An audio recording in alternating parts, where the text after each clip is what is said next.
You ever have that one neighbor who just doesn't get it? Like, no matter how quiet you are, how much you mind your own business, they still find a way to make your life miserable? Yeah, that's pretty much what happened to me last summer. And before you ask, no, I didn't do anything to start it. I was just welding in my workshop, same as always. But apparently, that was too much for Miss High and Mighty who moved in down the street. She called my place unsightly and said I was bringing down the whole neighborhood's property value. Then she did something that crossed a line. But before we get to that part, let me tell you a bit about the place she was so disgusted by. I've been working metal for 20 years. Started with scrap, taught myself the basics, built it up into something real. My workshop? It's not some cluttered garage. It's my second home. Sculptures, custom furniture, tools lined up like a surgical tray, everything in its place. I've got commissions from galleries, private collectors, even a few awards I don't talk about much. That place isn't just where I work, it's where I breathe. And I picked this neighborhood for a reason. No HOA. No one breathing down my neck about paint colors or where I park my truck. Just peace and room to weld. Or at least that's how it was until Victoria showed up. She rolled in like royalty, white Range Rover, real estate agent heels, and a look on her face like she smelled something bad. I swear, the moving truck hadn't even pulled away when she marched up to my porch with a typed-up letter and a tone like she was the mayor of the block. "You need to bring your workshop into compliance with the community standards," she said, like she was quoting some law. I laughed. Told her there's no HOA here, and I've been here for 3 years following all city codes. She smiled, that tight-lipped, fake nice smile I've come to loathe. Exactly. A fresh perspective.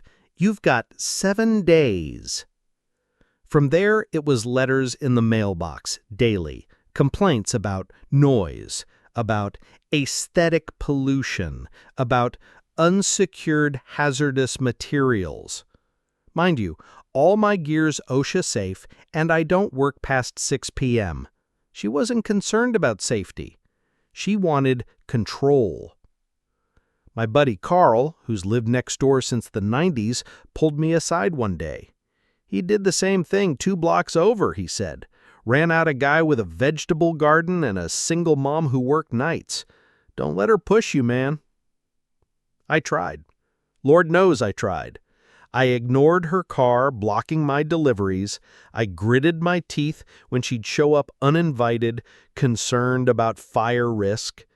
But the final straw, the moment she went from annoying to dangerous, was when she parked her $80,000 Range Rover inside my workshop while I was outside on the phone. Right inside, like it was hers. And she left a note. "If you won't secure your property," it said in cursive on fancy cardstock, "I'll do it for you. V." And then she had the gall to call the cops. Said I had trapped her car, that I was aggressive, that I'd blocked access. It was all backwards. She'd staged the whole thing, timed it perfectly. I was still on the phone with a new client when the cruiser pulled up. I tried to explain. Told them she'd driven in without permission, but she played it cool, calm, collected, even claimed I gave her a key for emergencies. I never gave her a key. I barely gave her the time of day. But the cops just suggested we work it out civilly. I went back inside and sat down. Just stared at that luxury car sitting in the middle of my space, my tools useless, my materials blocked off. And that's when Carl walked in with a 6-pack, sat beside me and said, "You've been playing defense. Time to play offense." Now, Carl's retired, used to work in local government, knows the ins and outs of municipal code better than most lawyers. And he brought me a copy of a little-known statute, said if something's left on your property for over 24 hours and you post proper notice, you can secure it for safety reasons.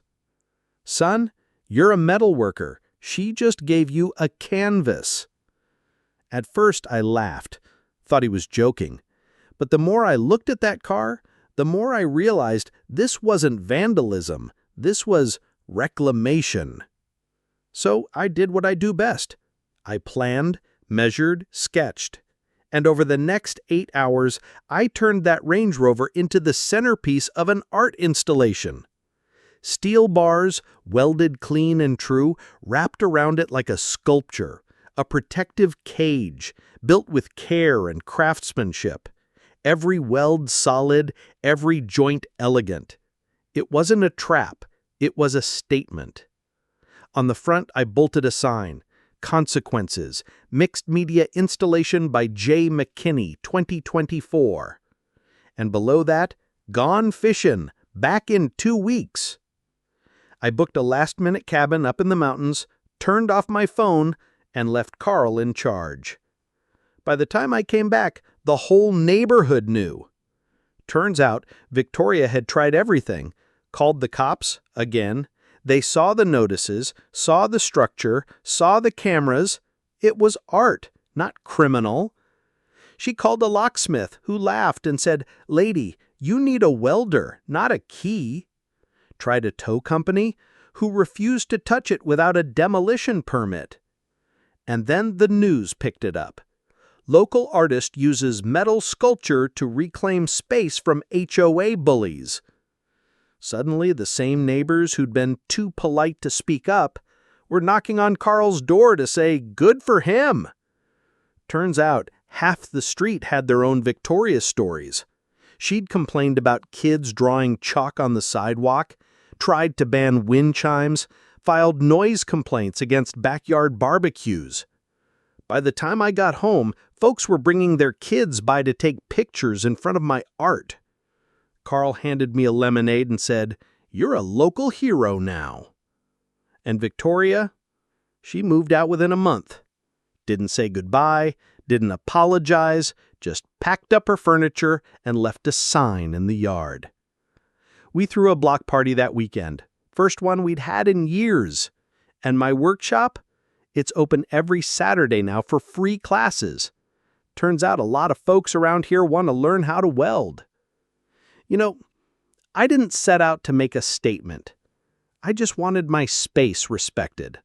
But sometimes when you're backed into a corner, the best way forward is with a blowtorch and a little creativity. So yeah, if someone parks where they shouldn't, maybe don't weld the doors shut. But if they try to bully you out of your own home, well, sometimes art fights back.